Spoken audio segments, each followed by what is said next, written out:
Projects.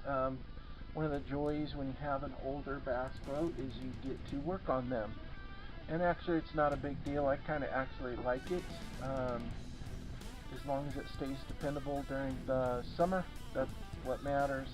So maintenance is going to get me there. I stuck in a Livewell timer. So before, this old boat just had a straight switch. You'd either turn it on or you'd turn it off. And last year, actually, a couple times lost fish, so I decided it was time to do a makeover on the Livewell system. I got into the Livewell system. Basically had a leak last fall, and so I've sealed everything. Used an appropriate silicone for it, and the underneath side of this, where it meets the top, wasn't sealed. There was a gap up there, so silicone around the whole inside there, siliconed all that. The tubing inside the flow pipe has been replaced, and the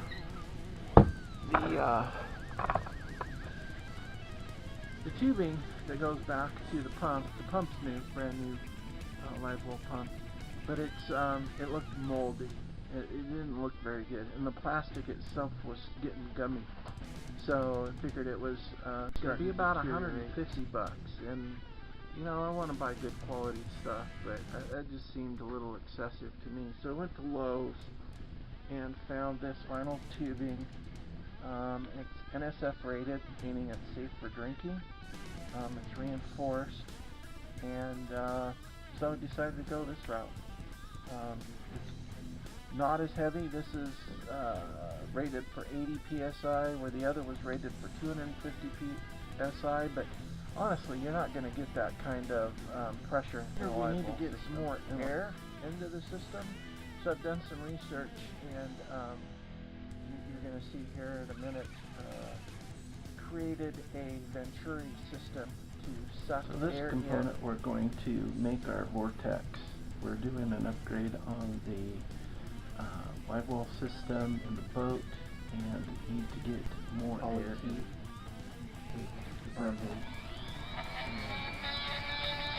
Also the teeth just a little bit. That's just to aid in the glue sticking. Cut a 45-degree angle on the tubing. I'm going to force this down into the teeth. Initial bend.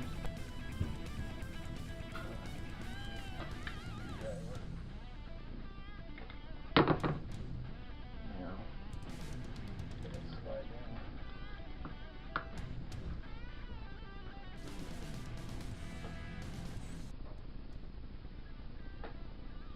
So I'm going to stick the tube out about that far. The other clear tubing will go over the outside. I'm going to do kind of a two-step process. I'll use some hot glue to fill in around the bottom. And then I'm going to stand the tee up, and then I'm going to fill it with this E6000. I don't know if you guys have used this stuff before, but it's amazing.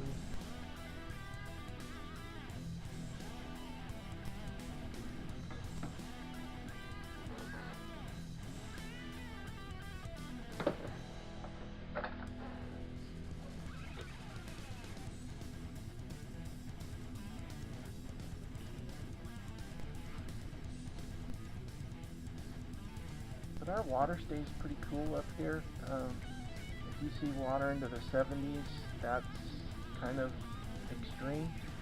So I think if I can get the system so there's no toxicity, which is kind of what I was thinking was happening.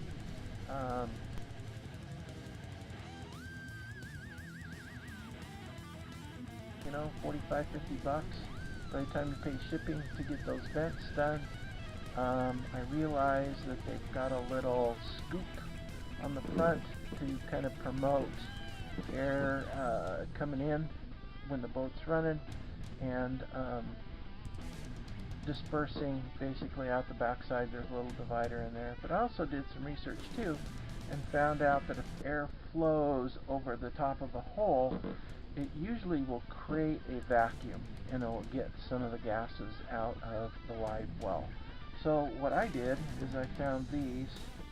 They're just 2-inch, and I'm going to put those in my live well. They're sturdy enough that you can step on them.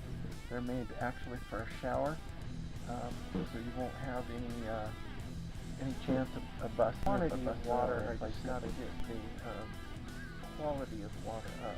So anyway, the first project here is going to be to cut out the old line and get it out there, and then set up the new line and get it installed. It's going to be kind of a pain getting in the back there, but I'll try showing you as much as I can on something that you can do on your boat. This one's going to be a little bit different. We're upgrading an existing live well system on an older boat, so that's the goal. My goal is to help you out, maybe show you some of the mistakes I made. Okay, you kind of see down there, there's the new pump right in there. So they got hoses going everywhere, every kind of angle and etc. So first the goal is going to be to clean that up when we put the new line in. But instead of just pulling clamps and pulling this all apart, these are a must-have for cutting tubing. Just get in there and start whacking that tubing out. Take it out in sections if you need to. It's just so much easier, especially if you got batteries. We got one side out, and you can kind of see how nasty that tubing was. It's gummy too, so it's starting to break down. And like I said, there's mold inside of it, which I was really concerned about. So anyway, getting prepped.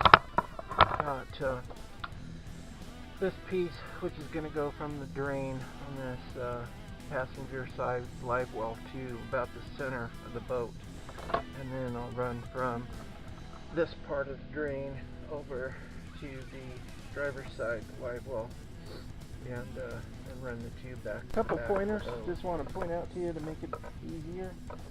Make sure that you get your clamp on ahead of time if you're pre-fitting this stuff together when you go to put it on.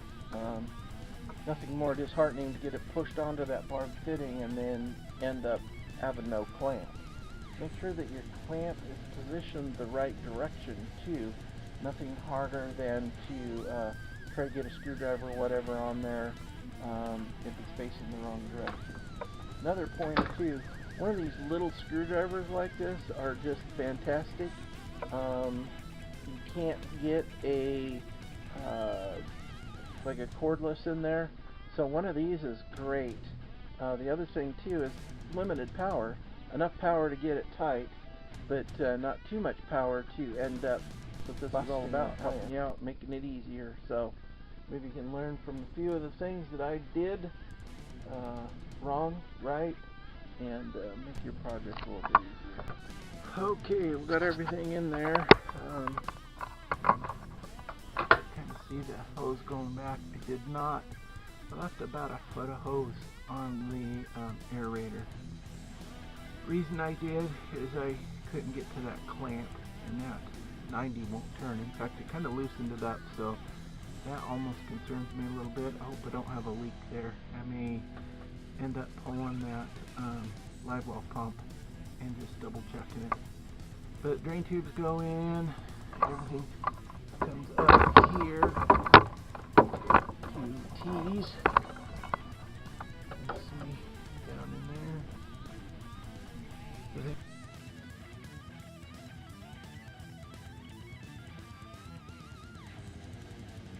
We're good to go. Now I'm going to mark for those vents on the live well, and then show you what I do to cut those out. So if you want to show, please.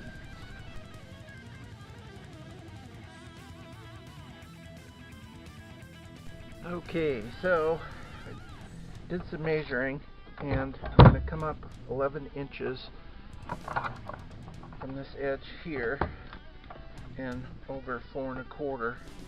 That's going to be my center hole for the vent. I'm using a 2 1/8 hole saw on this 2-inch ABS vent. So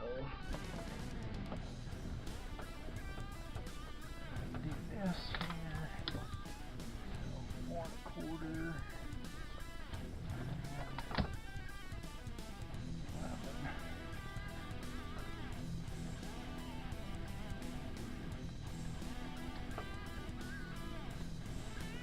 Good there.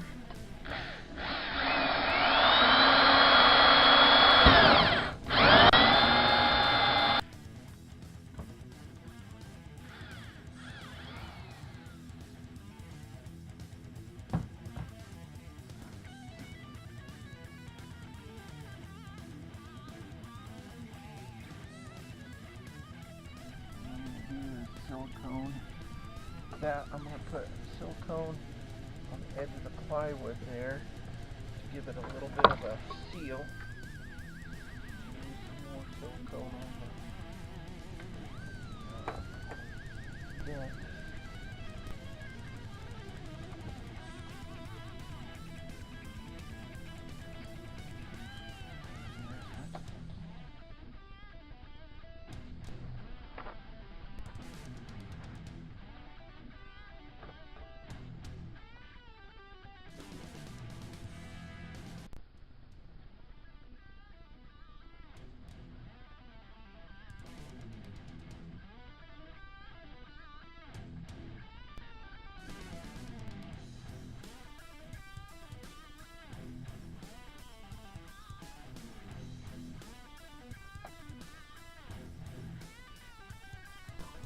The center bench seat, which is split. It's got the airflow coming up through the front here, front of the boat, feeding the console, and it's going to go to the back. My theory is that it's going to split and widen. See where the vents are in the back to pick up for the bilge area. So anyway, I think the air will split right through there. Air should run right over the top of that, and therefore should suck the gas out of the live well. That's my hope. If nothing else, it'll vent while it's sitting. And by inducing air into the live well, oxygen's got to come out anyway, so I think that will solve the issue. Right there. So that T took the hose and stuck it up that vent. Fresh air comes in here, goes out there, and stuck that hose up that vent. So it's drawing fresh air, not bilge air. So sealed that up good. Got glues inside of it to hold the tube. The tube points up this way. I'm pretty sure we're going to get a good Venturi effect on that. That we'll know more when we get rid of this snow, get out on the lake, and give her a test.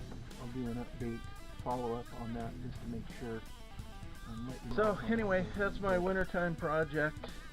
When I'm not fishing, just trying to upgrade this old boat, get it a little bit more usable, suitable for fish. Hopefully as spring, we get closer to spring, be able to get more videos out for you. Hopefully get some good fishing in this year. So tight lines, everyone. Bye.